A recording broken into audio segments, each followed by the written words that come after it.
What's going on, guys? Danny or Wi-Fi Astronaut back here again today for another video. And today we're going to be talking about what I would be doing if I was to start Amazon again from ground zero. Now, this is if I had, maybe a couple $100 or $1,000 again, and I was back to in college, didn't know what to do. Here are the first steps I would take.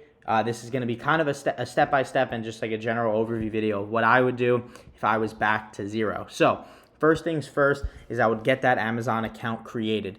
So the reason for this is because it's going to take between 2 to 4 weeks to get the account open. So in the meantime, you can do other stuff, which I'm going to discuss. But the first thing you're going to do is, if you're serious about selling on Amazon, get that account created. And I believe they don't charge your card until the account is fully created. So get that account created, get that account open, and that is the first thing I would do. The next step I would do is start to learn the lingo. So like FBA, FBM, IPI, OAR, APL, wholesale, all the stuff like that. I would start to understand the lingo and start to learn it. One of the great ways that I first did, and maybe I'll release this on my Twitter, but one of the first things I did was I created a spreadsheet of all of the lingo I was hearing, so like net terms, everything I just said. Created a spreadsheet and listed all of it in it so that I could refer back to it whenever I needed, if I was on a call or if I was watching a video and I was confused on something. I would just refer back to that sheet and to see what certain lingo meant, and then I would study it as well, because those are terms you need to know. If you mix up FBA and FBM when creating a shipment or doing something with a prep center, it could really mess you up. Next step I would do while all this is going on is I would be consuming a ton of YouTube and Twitter content. So if you're watching this right now, you're doing this step right now as we speak. Also get on Twitter and read a bunch of threads. I just tweeted out a thread very similar to this video. You could check that out as well. I would consume a bunch of content on the different ways to sell. Specifically, I recommend starting with OA, online arbitrage. So I would consume a lot of content based around that and just kind of getting my mind in the right space to start really breaking down and learning some of the next stuff we're about to talk about. The next thing that I would learn and start like really studying very, very hard would be Keepa. Once you master Keepa, you can master Amazon. Keepa is the foundation to product research, and it is if you had to pick one tool to have for the rest of your Amazon career, it would be Keepa. You need Keepa. It shows you sales velocity, how often an item is selling or in a bundle of sales, and then a whole bunch of historical data, the buy box holder at certain dates. I go back a year ago and see who was holding the buy, up to a year ago, and see who was holding the buy box on a certain date and at what price. I can see people's inventory levels and how they drop, I can also infer how much they're selling. Tons of stuff on Keepa, and it's only like $20 a month, and it is absolutely necessary. For right now, if you're on that kind of step where you need to learn Keepa, I wouldn't focus too much on product research. I would just more so focus on Keepa and learning Keepa. And once you think you understand it, go back and watch those videos again, because you don't. You need to keep studying Keepa. It is absolutely essential. So if you decide to go with online arbitrage, I recommend using a prep center just so you don't have to prep yourself. But if you decide to take your prep kind of in-house, you are going to need a little bit of capital up front. So, you're going to have to buy a printer, labels, a computer if you don't have one, which you should have a computer.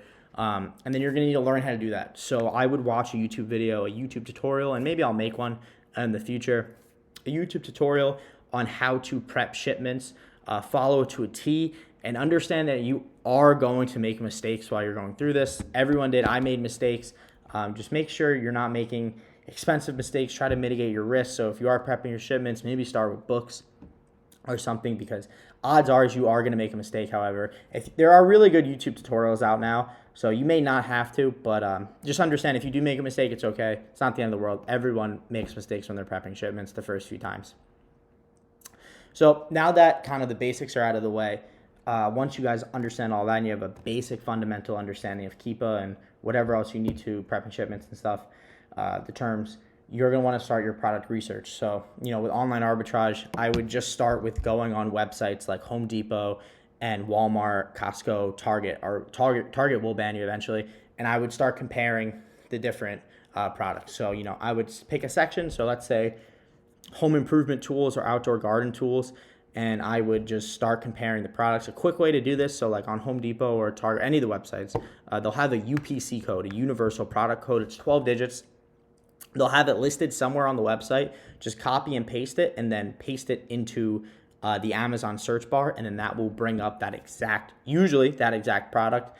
And I say usually is because sometimes the UPC codes are not correct on the Amazon listing. So, you'll see a UPC for, let's say, a red screwdriver on Home Depot, but when you plug in that same UPC on Amazon, it will match to a blue screwdriver. So, they're not matching. So that's something you have to be aware of and make sure that they match. Look at the pictures and verify that they match.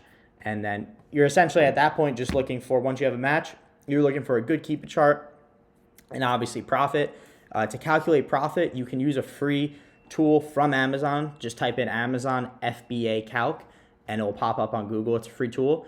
I personally use the profit calculator is by ASIN Zen. It's called, I think, ASIN Profit Calculator Pro or something like that, but it's like $20 a month. I use it because it populates in the actual product page, and I really like it personally. Instead of having to flip back and forth the pages, so I just have it right in the product page. But I would just rinse and repeat that process. Stay away from automatic tools for now. Learn how to source manually first, and then we can go over some automatic tools. That'll be my next video on this topic. But for right now, do those steps, rinse and repeat. Remember, Keepa, learn all the terms. Keepa, again, you need to know Keepa. You'll get screwed over very badly if you don't understand Keepa. And then start doing some product research and just keep studying, keep consuming the content, and keep watching these videos, and hopefully it'll help you guys out. If you have any questions, let me know in the comments below. If not, like, comment, subscribe, and see you guys in the next video.